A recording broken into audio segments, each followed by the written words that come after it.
Well, it sounds like maybe adding Lobo to the CW's version of the DC universe. Well, the DC-verse might be more accurate, since the world of Kara Danvers doesn't actually exist in the same reality as that of the other verse shows. Even so, a solid DC Comics Easter egg is just as good no matter which variation of the multiverse it's added into. And in the massive crossover between, and one of the smallest moments is sure to make some fans more excited than any team battle scene. Before the first episode of the crossover saw a team of Nazi superheroes from Earth X invade Barry Allen and Iris West's wedding, the bomb is dropped.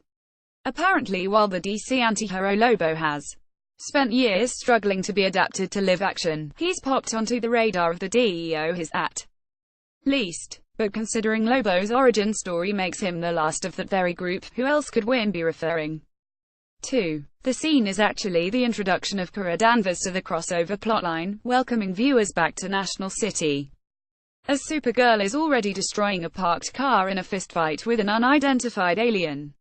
While Kara keeps it occupied, her support team back at the DEO requests details. Wynn inquires if the alien, hailing from, is a Helgramity, one of the shape-shifting aliens from the show's second episode. But it's Alex's worried look as she suggests it could be is what we're after. In the world of DC Comics, there's only one real Zarnian left alive.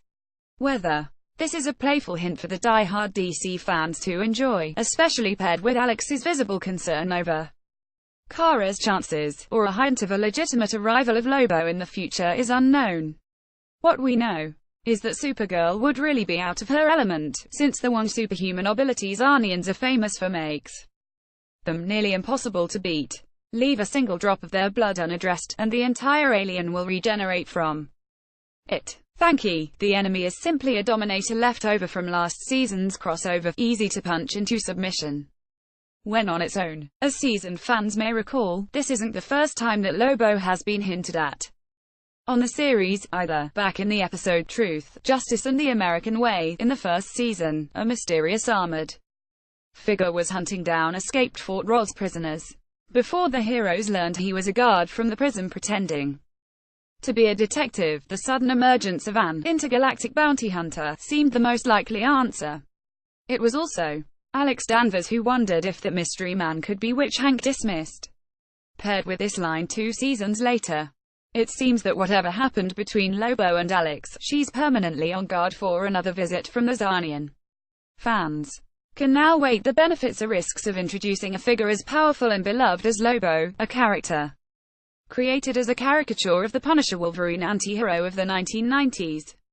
His comic book escapades are among the most infamous and outlandish in comic book fandom, with DC recently recruiting Lobo to the Justice League of America, and elsewhere, having a short-lived romance with Harley Quinn herself. By comparison, that makes the CW's verse seem positively. Time will tell if this second tease is a sign of what writers intend in the show's future, but for now, it's one of several winks to the fans from just the first half of this season's CW crossover.